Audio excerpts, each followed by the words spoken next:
Fala sócio, beleza? Rafael Sebra aqui do Quero Ficar Rico.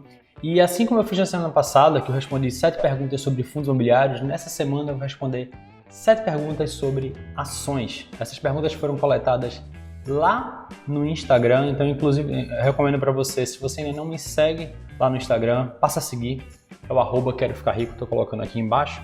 E eu já queria que você deixasse aqui nos comentários, você investe em ações? Você já investe em ações, sim ou não? Deixa aqui nos comentários, tá? Então vamos lá, sem mais delongas, direto para as perguntas, tá? A primeira pergunta foi da Dani e ela perguntou o seguinte: Rafael, como começar a investir em ações? Uma aula de perguntas e respostas, eu acho que essa de fato é a melhor primeira pergunta que a gente poderia ter. Vamos lá. Primeiro ponto, se você quer começar a investir em ações e fundos imobiliários no exterior, quer que seja, o primeiro ponto, o primeiro passo é estudar.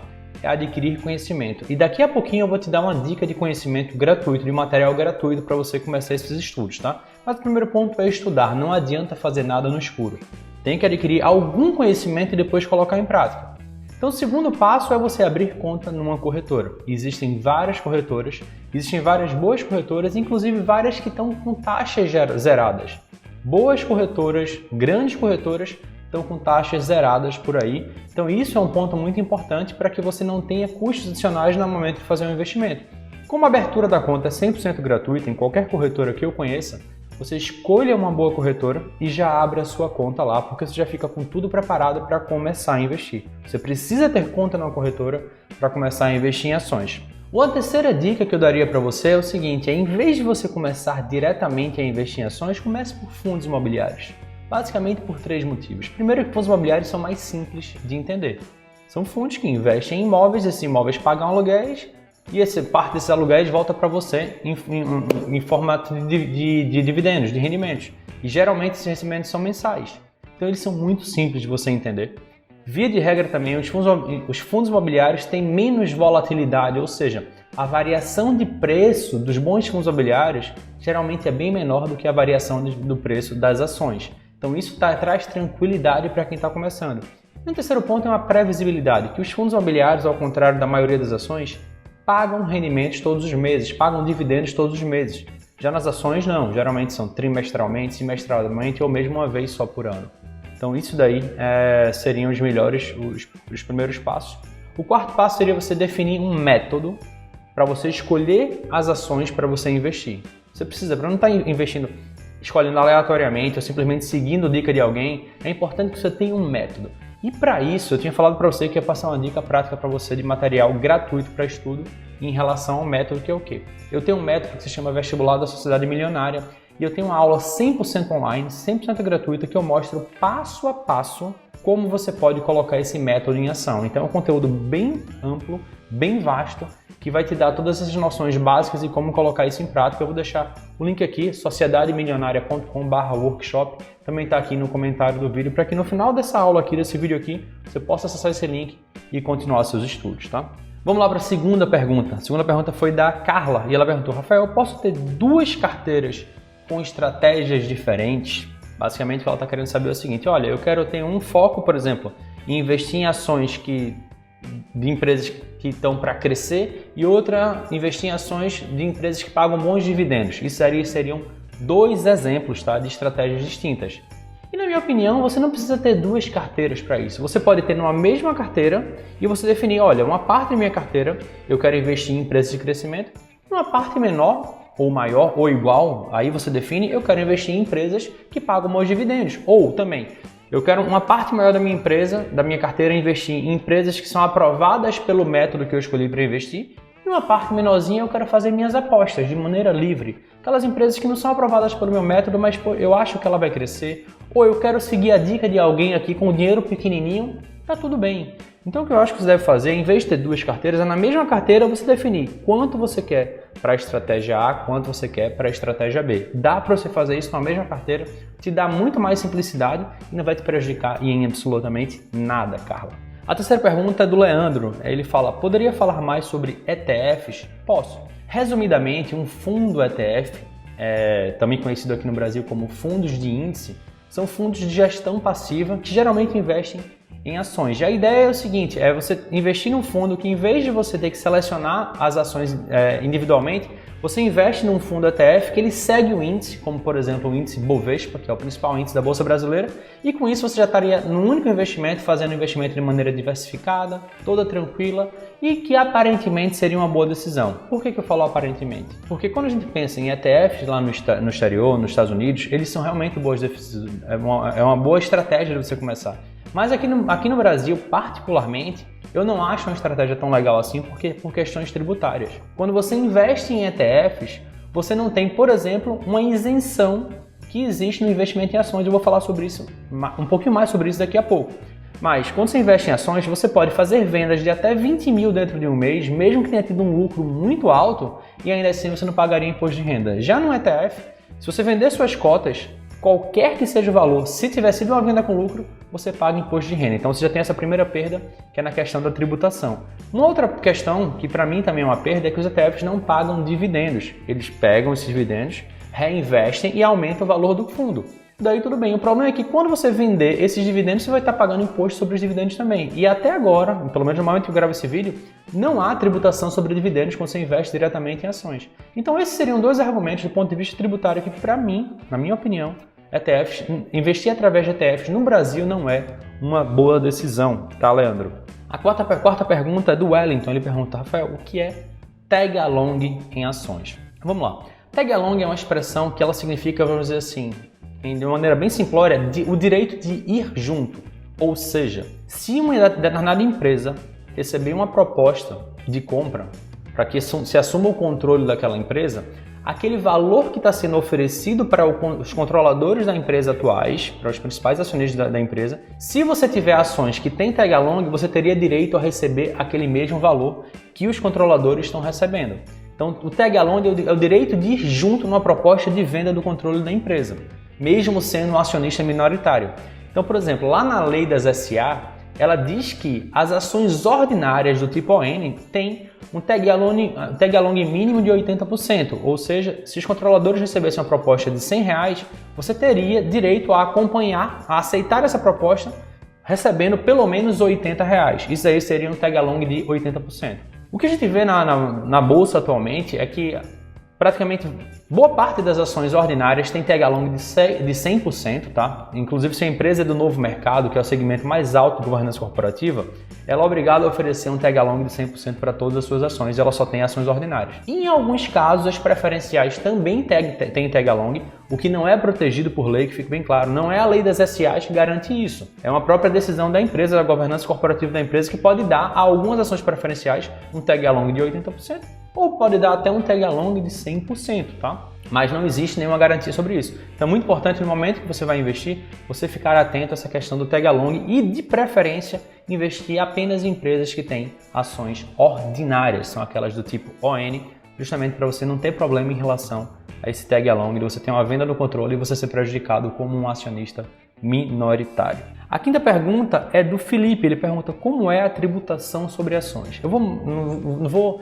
falar da maneira ampla, falando de tributação de day trade e das coisas mais vamos dizer assim, mais complicadas. Eu vou falar da tributação mais simples mesmo, que é aquela pessoa que investe com ações com foco no longo prazo.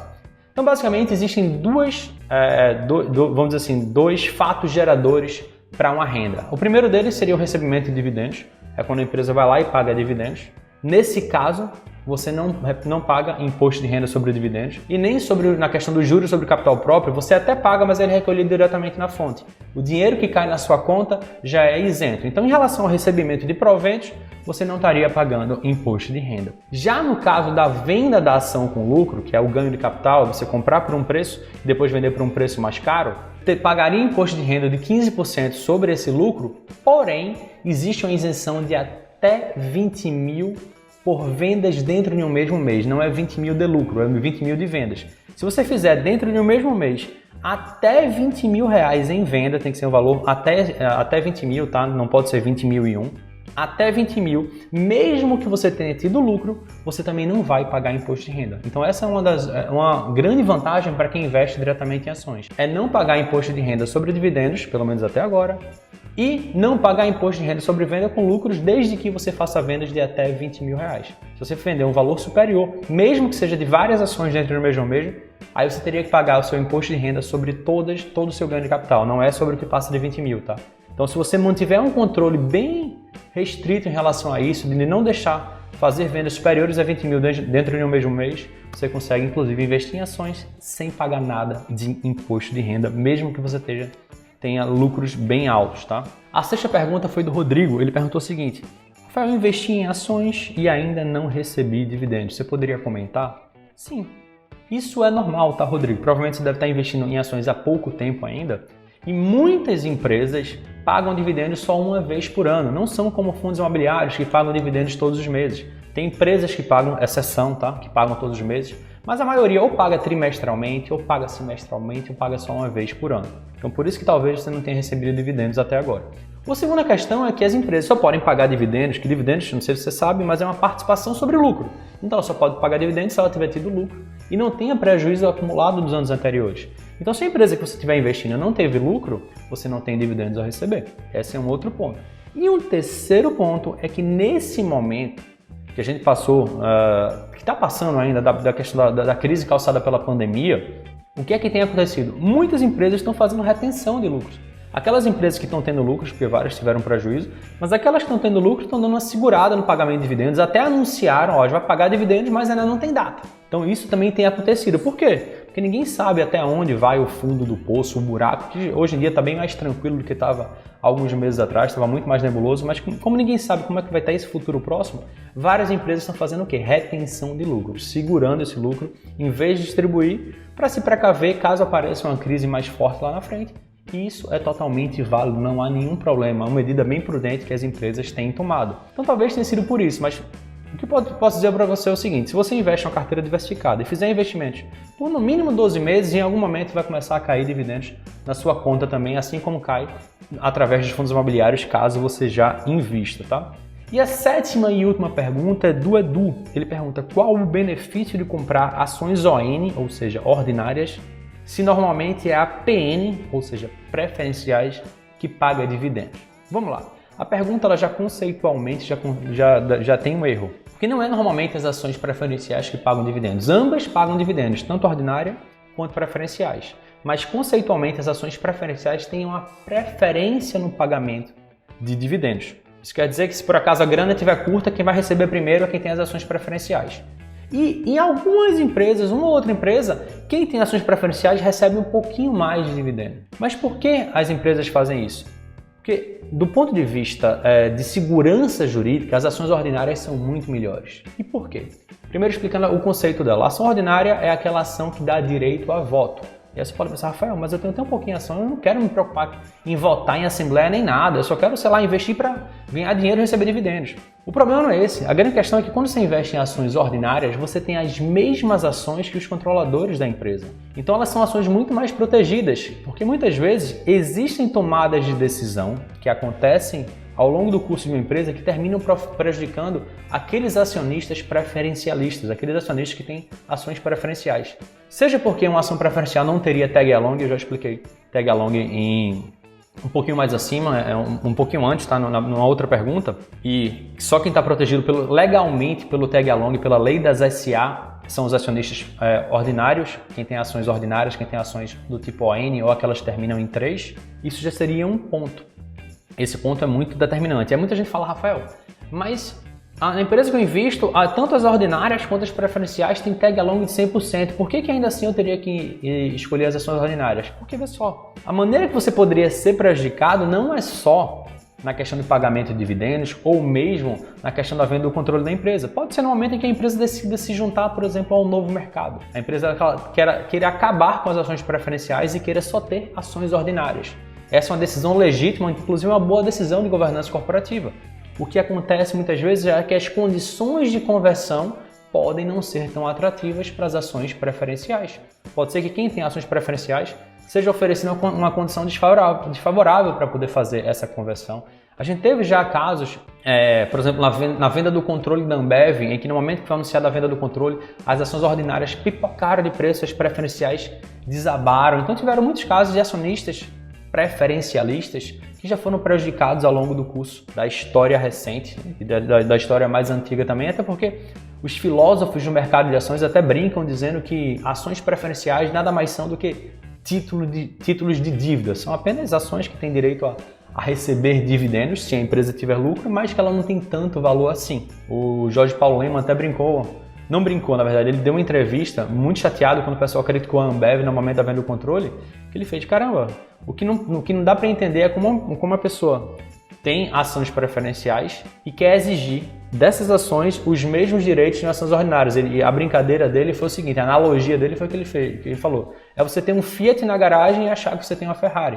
Então, essa que é a questão. Por isso que eu acho tão importante você investir apenas em ações ordinárias e, de preferência, você escolher empresas que são do novo mercado, que é o nível mais alto de governança corporativa da Bolsa de Valores, porque assim você está investindo em empresas que só emitiram ações ordinárias, são as mesmas ações que os controladores possuem, que possuem tag along de 100%, então isso reduz as chances de ter problema. É garantia?